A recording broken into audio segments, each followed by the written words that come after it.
Muita gente conhece o cantor e compositor Richie pelo mega sucesso Menina Veneno, que fez parte do seu primeiro disco solo, esse Voo de Coração maravilhoso de 1983. Porém, muita gente também não sabe que esse disco aqui não tem só esse sucesso, só o Menina Veneno. Ele vai muito além. É um disco inteiraço que tem vários outros sucessos, muitos outros sucessos, e é um descasso. Para entender melhor esse disco, eu vou contar hoje a história, um pouco da história do Richie, o contexto desse álbum, como é que ele chegou nessa maravilha aqui do Voo de Coração.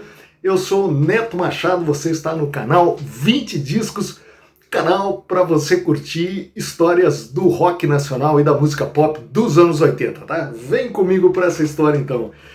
O Richie nasceu na Inglaterra, morou em diversos países ali na Europa, seu pai se mudava muito para lá e para cá em função da profissão, e o Richie morou garotinho na Alemanha, onde num colégio infantil ele começou a participar do coral, do coro do colégio, e a sua voz era linda, lindíssima. Ele tinha muita propensão para o canto lírico. Tem até um programa do Jô Soares, uma entrevista que ele participa no começo dos anos 2000, em que ele levou um trechinho do áudio dele, garotinho, cantando uma peça de Bach, se eu não me engano, uma peça lírica, muito bonita. Era realmente um espetáculo, é ainda um espetáculo a voz do Richie. Mas enfim, ele começou a aprender também instrumentos de sopro, com os quais ele se identificava mais, chegou a tocar um pouco de oboé em orquestras e depois foi para flauta doce, para flauta, né? Para flauta.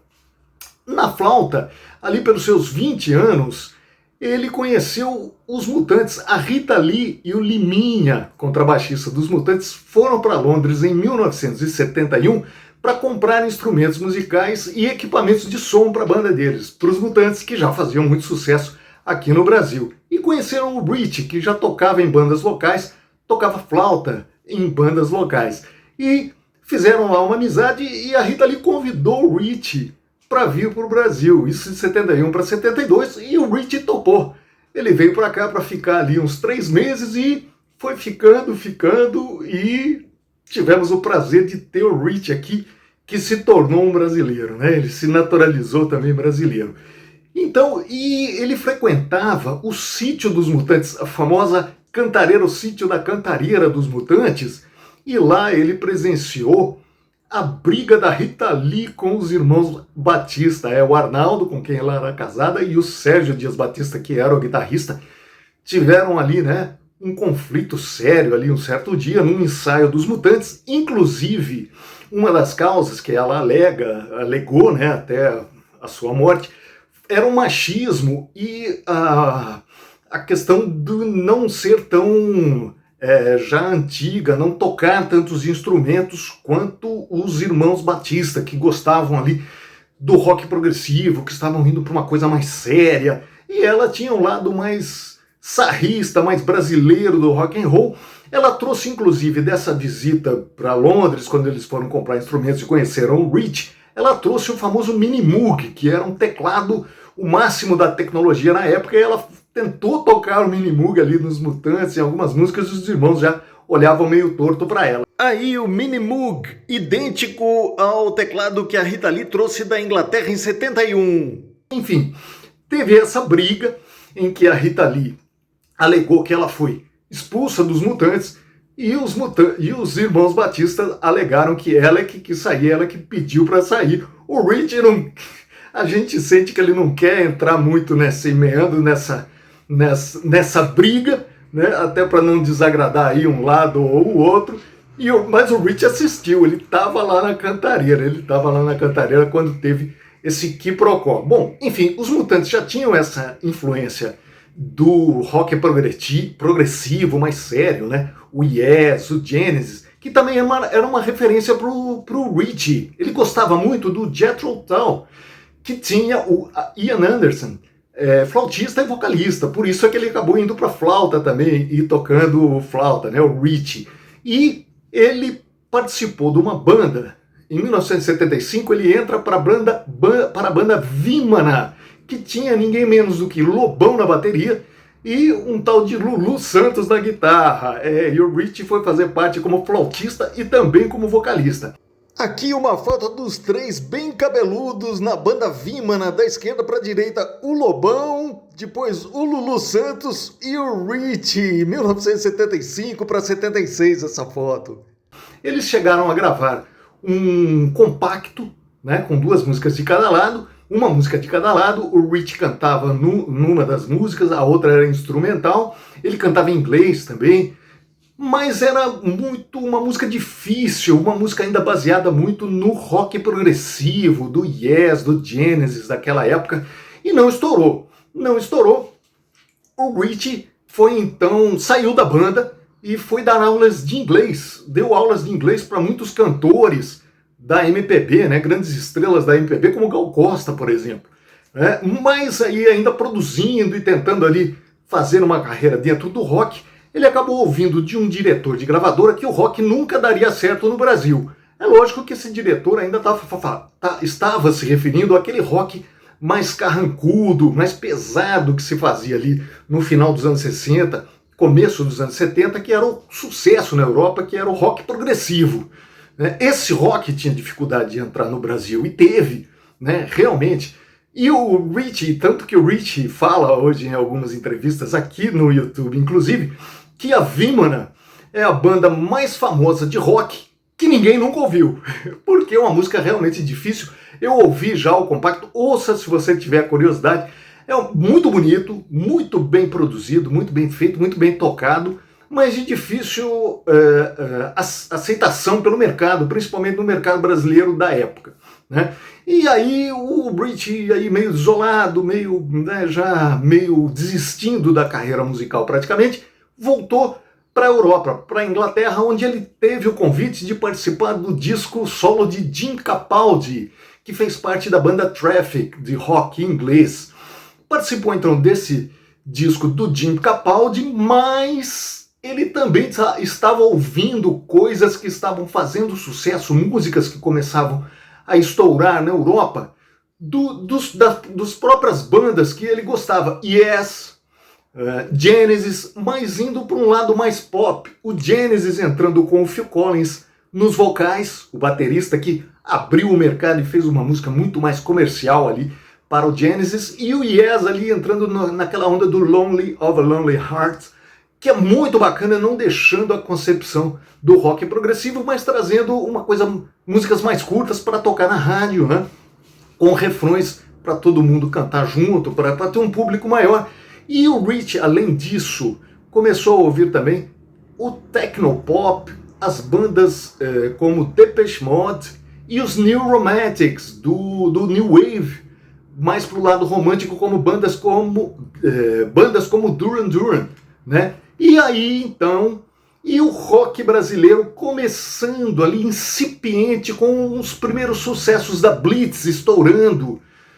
Em 82, o Richie volta, faz parceria com o letrista Bernardo Vilhena. Bernardo Vilhena é um letrista que se tornou muito famoso por parcerias também com Lobão, Cazuza, fez músicas para Marina Lima, fez músicas também para Blitz. O sucesso, por exemplo, do primeiro disco da Blitz, o segundo sucesso, depois do Você Não Soube Me Amar, que foi Geme Geme, mais uma de amor, o letrista foi o Bernardo Vilhena, que se tornou então parceiro do Richie, ajudando ali ele a fazer as letras, e o Richie mostrou para as gravadoras, e uma que se interessou foi a CBS.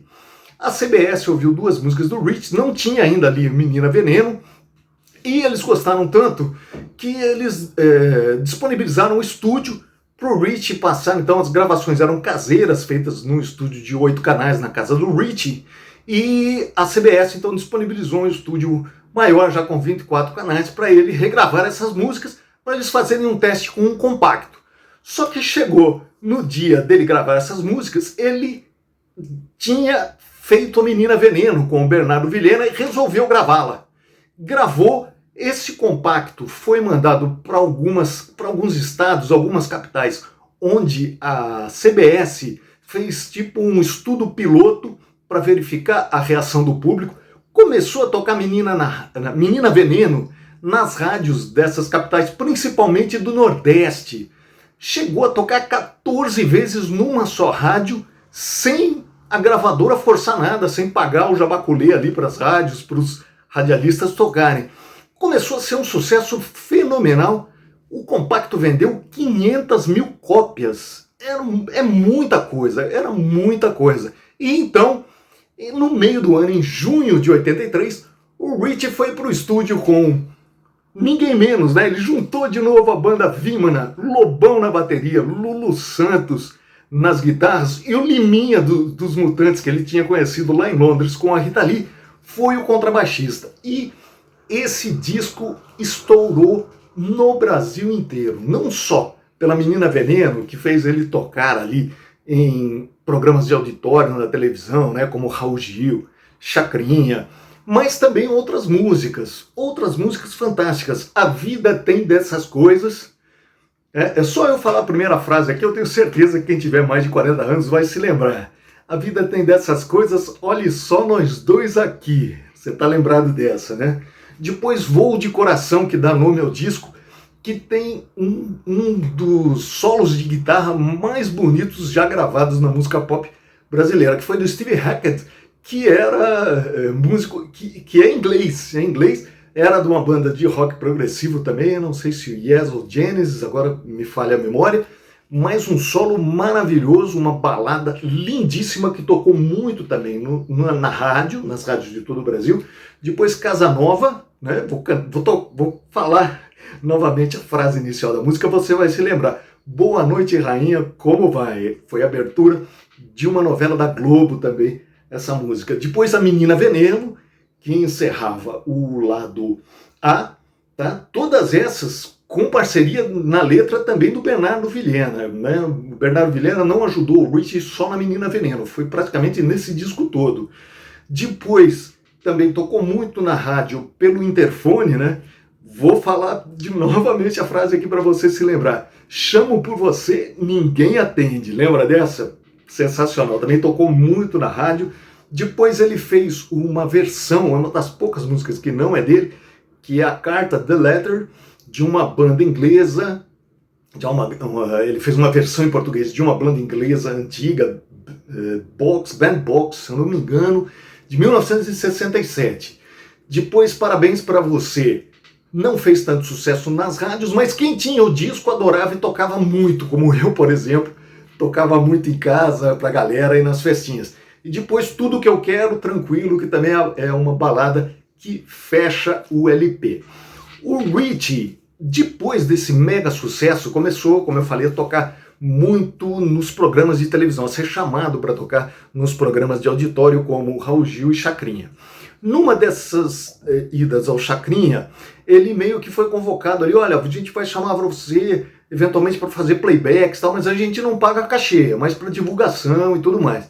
Tudo bem, e num determinado final de semana, o produtor do Ritchie recebeu um telefonema do filho do Chacrinha, que era o Leleco, que produzia o programa, avisando o Ritchie, né, praticamente intimando o Ritchie a participar de uma dessas incursões pela periferia, em que iam Titãs, iam vários artistas, Barão Vermelho, e o Ritchie também estava convocado para fazer um playback numa apresentação do Chacrinha na periferia, sem cachê. Só que nesse dia, o Ritchie tinha uma apresentação em Belo Horizonte e o Chacrinha era no Rio de Janeiro, era na periferia do Rio de Janeiro que ele foi convocado para se apresentar.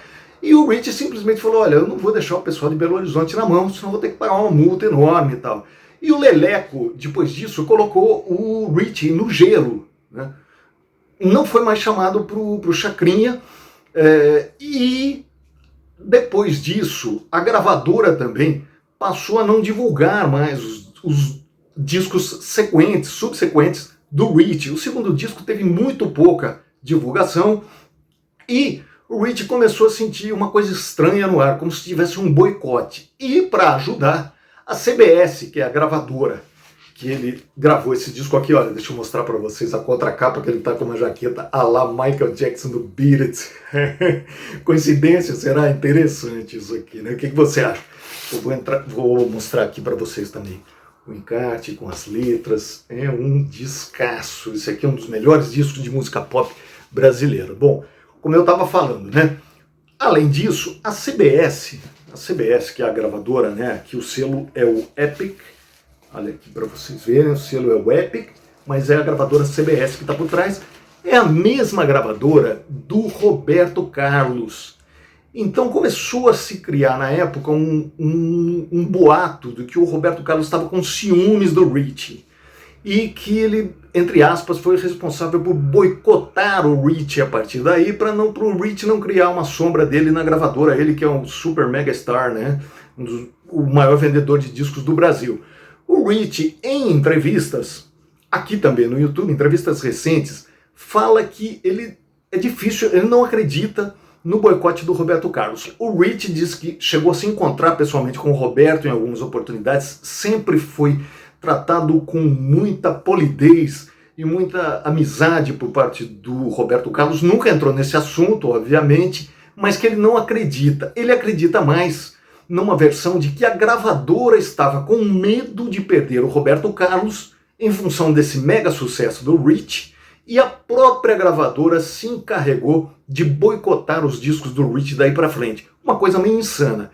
E o Richie também relata que muito tempo depois, quando ele foi fazer um pocket show ali nos anos 90 em Angra dos Reis, um radialista da cidade pediu para falar com ele depois do show e disse para o Richie que ele há muito tempo queria contar uma história que tinha acontecido com ele, que após o sucesso do Richie e a chegada do segundo disco nas rádios para tocar, esse radialista recebeu uma proposta da gravadora, da própria CBS, a gravadora do Richie, para não tocar o disco do Richie, principalmente esse segundo que estava ali saindo, não divulgar esse disco. O que também é muito estranho, poxa, uma gravadora pagar o jabaculê, né, que era a propina da época, que tinha muito, para não tocar. Quer dizer, a gravadora pagava para tocar, pagava as rádios e os radialistas, mas pagar para não tocar um próprio artista da própria gravadora, muito esquisito. O Richie também achou essa história meio esquisita, foi um radialista somente que contou essa história para ele, então ele não tem ali, vamos dizer, a coisa comprovada, não tem a prova, o batom na cueca, como se diz, né, para afirmar tudo isso. A certa é que tudo isso se juntou numa coisa só. A questão do Chacrinha não convidá-lo mais para os programas, a questão do disco dele e dos discos posteriores não terem o mesmo sucesso por causa da divulgação da gravadora, do boicote da própria gravadora. Quer dizer, o Richie começou a ser visto mal visto no mercado fonográfico. Ninguém mais queria ele. Por quê? Porque como é que eu vou contratar um artista e fazer um disco para depois o Chacrinha não chamar para o programa dele? Ele está com bronca, para depois as rádios não tocarem. Então ficou, né, esse mal-estar. O Richie saiu da gravadora devendo um disco, mas eles deixaram para lá a multa contratual, coisa que o Richie também achou estranho, mas ele pegou e saiu. Continuou fazendo sua carreira, mas não conseguiu decolar mais. Ele voltou para a Inglaterra, ele virou e também para os Estados Unidos, ele voltou para os Estados Unidos e começou a trabalhar com som para a internet, fazer trilhas sonoras, né, o web designer, sound designer, como se diz, para sites como o Yahoo, ganhou prêmios, inclusive, pela qualidade do trabalho dele. Então ele continuou tocando a vida. O Richie é um cara super boa praça, eu já vi diversas entrevistas dele aqui, ele é muito despojado, um cara muito bacana, é difícil mesmo acreditar que ele tenha sido arrogante em algum momento lá atrás, o que tenha talvez provocado esse mal-estar com as gravadoras. Mas, como eu falei, ele continua tocando a vida dele nessa coisa de fazer web sound, fez muito sucesso fazendo web sound, construindo web sound, acabou voltando para o Brasil, voltou para o Brasil dos Estados Unidos e hoje ele é um dos artistas mais requisitados nessa onda retrô que a gente tem aí dos anos 80, que tem Titãs sendo chamados para show, fazendo essa turnê maravilhosa do reencontro, o Ira fazendo muitos shows, o Capital Inicial, que nem se fala, continua fazendo, né? Esse nunca parou, e o Richie continua fazendo shows lindos. Eu vi aqui na internet também shows lá no anfiteatro em Curitiba, lindíssimo. Então o Richie hoje faz o sucesso merecido que ele deixou de fazer depois desse primeiro e sensacional disco, O Voo de Coração. Legal? Eu falei aqui para vocês sobre a banda Vimana, né, que ele teve lá com o Lobão e o Lulu Santos, e que eles se reencontraram aqui nesse disco. Eu vou deixar aqui o link para vocês, aqui em cima vai aparecer um programa especial que a gente fez sobre o Lobão. Eu tenho certeza que se você gostou, curtiu o programa de hoje, você vai curtir também esse programa aqui, tá legal? Um beijo, até a próxima e viva o rock and roll, viva o rock nacional!